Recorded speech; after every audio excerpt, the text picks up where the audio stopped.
Hi, it's Nicole. In this video, I'm going to talk you through all the books I read in the month of April, and also before that, I'm going to tell you some of the bookish things I did in April that are not book themselves.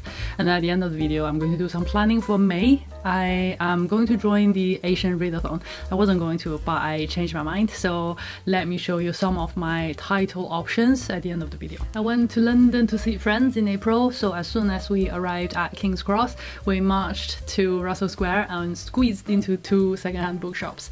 And one is called Scoop, the other one is called Judd Books. Especially Judd Books, we really had to squeeze in because it was quite tight in there, and it was a very interesting shopping experience. One of my friends asked the nice gentleman on the till, have you got this certain title? And he said something like, we haven't got a stock list, you just have to look around. I thought that was an interesting way to manage a bookshop, but it was a treasure trove. Some bookshops are easier to buy books than others. I don't know if you have that experience. Judd Books is such an easy place to buy the whole shop. I didn't buy the whole shop, but I did have quite a big pile from London coming home. If you would like a book haul of all the secondhand books I bought in London, let me know in the comments. And in addition to all the bookshops, we went and watched a play called Come From Away. It was a Canadian musical. It's based on the real story of people from Gander in Newfoundland. In a very short space of time after 9/11 attacks, they prepared houses, food, clothes for 7,000 passengers whose flights were diverted to this small town in Canada. It's about kindness and generosity. It was a very uplifting show to watch, and the story is on a very similar subject to a book called The Day the World Came to Town, and I heard about this book from Charlotte. I will put her video in the description box. And I thought the book and the play might be related in some ways, but I did some research and they are not. But I do recommend this show if you have a chance to watch it. At some point it might be a little bit cheesy, but it's a very happy, joyful, uplifting play. And one day in April I found this through my door. Is the Persephone Biannually. Persephone Biannually, yes. It's a delightful freebie. It comes not very often because it's biannual, so it comes twice a year, and I keep forgetting about it. So every time it comes through the door, it's a delightful surprise. They have two new books published. One includes two books. One is called As It Was, and the other is called World Without End by Helen Thomas. So that's the first book. And the second book is called A Well Full of Leaves by Elizabeth Myers. So that's Persephone Biannually. I do like Persephone books. They publish some really intriguing, interesting books, but generally speaking, they are just too expensive to afford. I look for them in secondhand bookshops. Otherwise, I can't afford them. Lastly, the Slightly Foxed podcast. Slightly Foxed podcast, they used to produce once every month, but now they only produce once every 3 months, which is a shame. I do like the podcast very much. Slightly Foxed is also a magazine. Well, they are mainly a magazine, and they also publish old books as well, a bit like Persephone actually. And the magazine is once every 3 months as well, so it's a termly magazine. Also another magazine that I can't afford, it's quite expensive. But their podcast is free, so it's always interesting to listen to their podcast. It's a very well produced, very interesting, some very interesting discussion, and introducing authors that I haven't heard of at all, so it broadened my reading horizon a lot. For example, Barbara Pym, I heard about her for the first time from Slightly Foxed podcast. I'm pretty sure I did. And Barbara Pym was sometimes described as latter-day Jane Austen. I read one of her novels called Some Tame Gazelle, which was very interesting, and I am very interested in reading this new biography on Barbara Pym as well. So let's move on to the books. The first one is Mad About Shakespeare by Jonathan Bate. It came out just this month. It came out April 2022. It's brand new. It jumped out at me in foils in London when I was there. I thought, oh, I know this author. It's like seeing an old friend in a bookshop full of strangers. It was really lovely to see his name. And I just read his biography of Wordsworth, so Radical Wordsworth, just last month. And also I read English Literature, a very short introduction by him as well last year. So I read the cover of the book. It sounds very intriguing. It's personal story as well. So I thought, ooh, I want to read this. And obviously it just came out. It's £25, so I didn't buy it. And I searched it out on Audible. So I found an audiobook narrated by himself. So I thought, this is even better. So I listened to the audiobook, even though I still would very much like a physical book, so I can hold it and show it to you. But more because there are so many things I would like to highlight and make note of. I think that's one thing I still prefer physical book or even Kindle more than audiobook. You just can't make notes very often. I'll talk about that a bit later. It's a memoir with a focus on Shakespeare and literature. I especially love hearing about his father's story in Second World War, about his early encounters with Shakespeare in school, and his school just sounds like a fascinating school. Seven Oaks Grammar School or something like that. It's a school in Seven Oaks. And also I love hearing about him watching and analysing various productions of various Shakespeare plays and how he's been involved in Shakespeare plays in various ways. It's very fascinating. I hate to repeat this word so much. And also through his personal stories, what kind of role literature and Shakespeare played in his life through difficult times, especially he talked about during his mother's depression and also his daughter's illness. I will read the blurb for you. He summarized it way better than I could ever do. How does one survive the death of a loved one, the mess of war, the experience of being schooled, of falling in love, of growing old, of losing your mind? Shakespeare's world is never too far different from our own, permeated with the same tragedies, the same existential questions and domestic worries. In this extraordinary book, Jonathan Bate brings then and now together. He investigates moments of his own life, losses and challenges, and asks whether, if you persevere with Shakespeare, he can offer a word of wisdom or a human insight for any time or any crisis. Along the way, we meet actors such as Judi Dench and Simon Callow, and writers such as Dr. Johnson, John Keats, Virginia Woolf, and Sylvia Plath, who turned to Shakespeare in their own dark times. This is a personal story about loss, the black dog of depression, unexpected journeys, and the very human things that echo through time, resonating with us all at one point or another. He mentions so many people in the book, theatre producers, directors, actors, and also authors throughout history, and he mentioned so many books, so many literary works. It's dazzling. I want to read all of them. I want to search out all of them. But because it's such an enjoyable book, he narrated himself, it's his personal story. I think it's something special about the author himself narrating his own book. It's so enjoyable to listen, stopping every few minutes and click on save clip or like make notes in my phone. It frustrated me so much. It broke the flow of the narrative, really ruins the enjoyment of listening to this audiobook. So I just, after a couple of chapters, I just gave up altogether. So I didn't make any notes the first time round, and now I'm listening to it the second time round to make notes.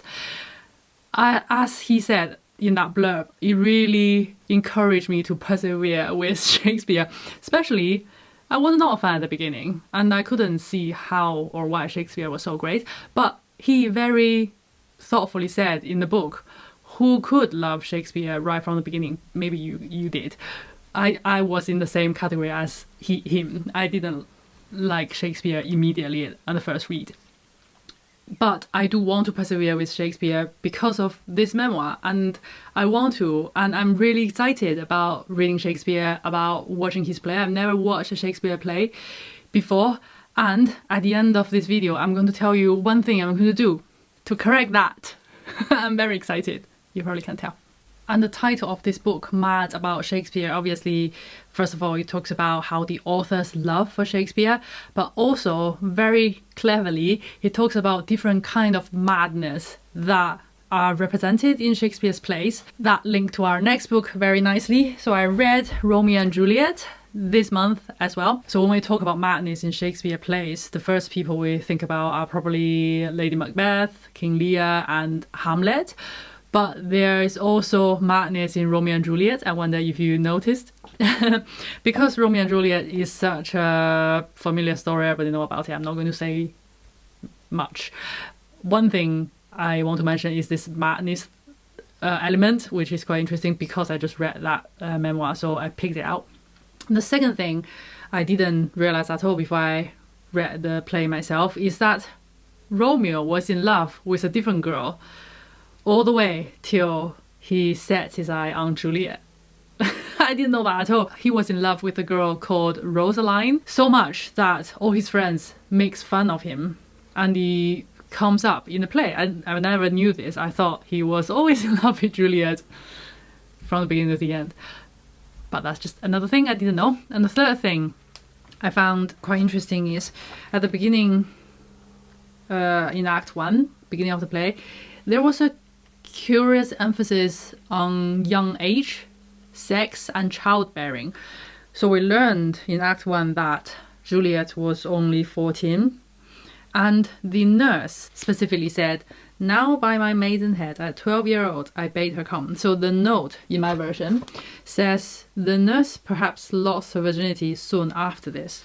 So that's one mention of virginity, sex and childbearing. And secondly, Juliet's mother, a page later, still in Act 1, says, "Well, think of marriage now. Younger than you, here in Verona, ladies of esteem, are made already mothers. By my count, I was your mother much upon these years that you are now a maid." So basically, her mother is saying, a lot of young women in Verona, same age as you, younger than you, are already mothers, so they already have children. And me, myself, about the same age as you, when I was about the same age as you, I already was your mother.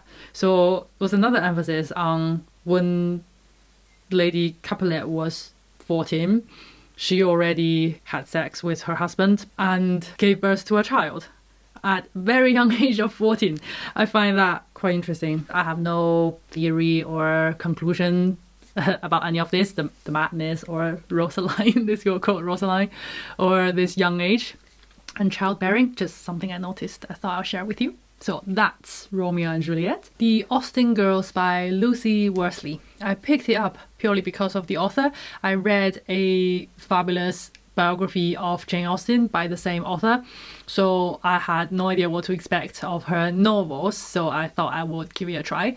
So because she wrote the biography of Jane Austen, she did a lot of research, she knew Jane Austen and her family quite well, and this story, this novel called The Austen Girls, is a fiction about the Austen family. So there are real historical figures in her biography, and now they appear in a novel, which I found quite interesting. So the protagonist is Fanny Austen, that's Jane Austen's brother Edward's eldest daughter.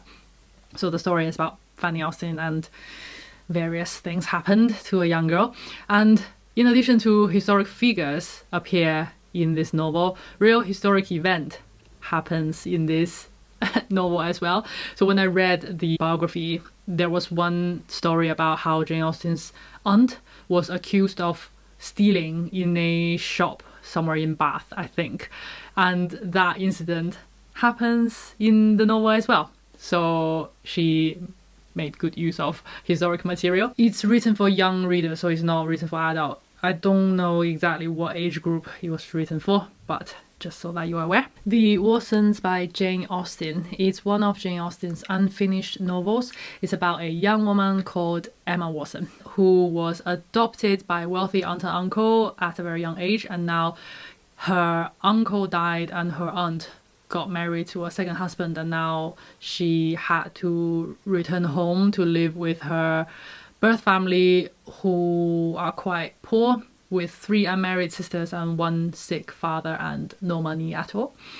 And the story starts with her first ball in the neighborhood and her kind of a triumph there, and she got to know the prominent family in the area and some marriageable partners, potential marriage partners. And it reminds me of Pride and Prejudice in many ways. I did a whole reading journal video on it. I talked a bit more about the plot, and I did some character study on Emma Watson and her sisters. So if you're interested, please give it a watch. The Mule on the Floss by George Eliot is George Eliot's second novel, and it's a coming-of-age story. So it starts with a fabulous picture of the happy childhood of Maggie Tulliver and her beloved brother Tom.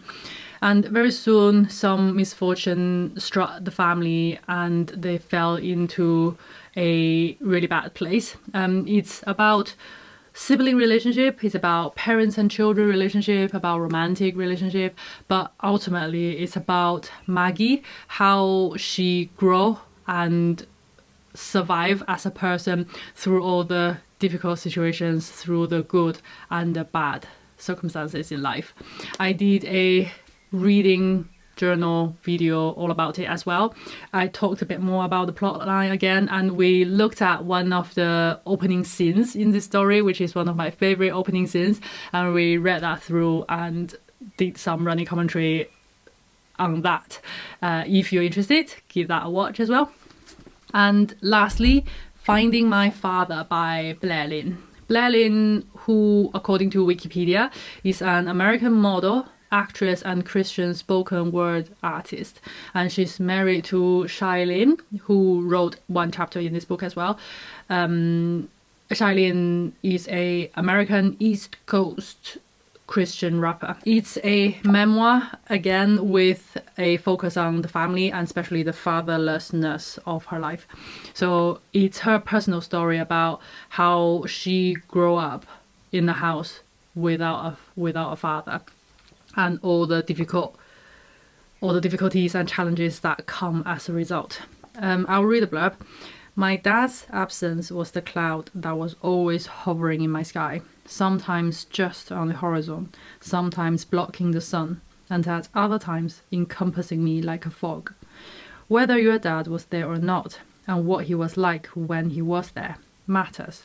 God does not expect us to pretend. So he highlights and explains the issue of fatherlessness in families in the society. I know very little about this issue, and I'm very fortunately live in a world that most of my friends and friends' families, they all have both parents in their lives, or if they are not, it's not because of the same reason that Blair Lynn's father is not in her life. It's beautifully written. I will read you a paragraph which I particularly like and underlined.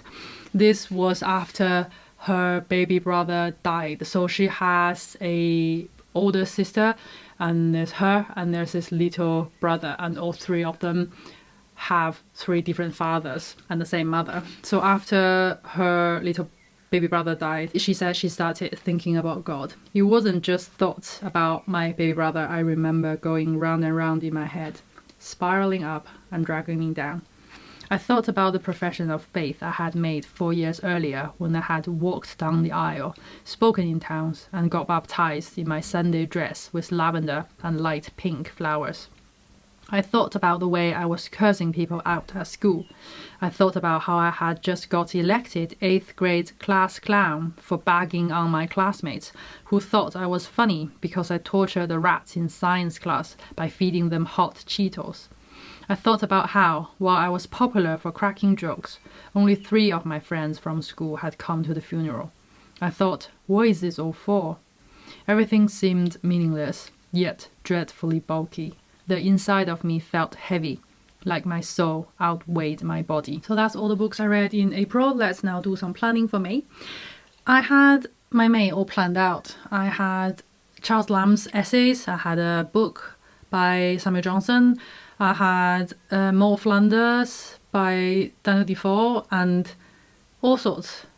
An audiobook by Thomas Hardy as well. So I planned it all out, and scratch that, because I watched a video and I thought, I should join the Asian Readathon. So I never heard of this Asian Readathon until this week, and I think as an Asian person I should join it. The last time I did a readathon like this was last May. I did the 1900 to 1950 readathon hosted by Katie from Books and Things.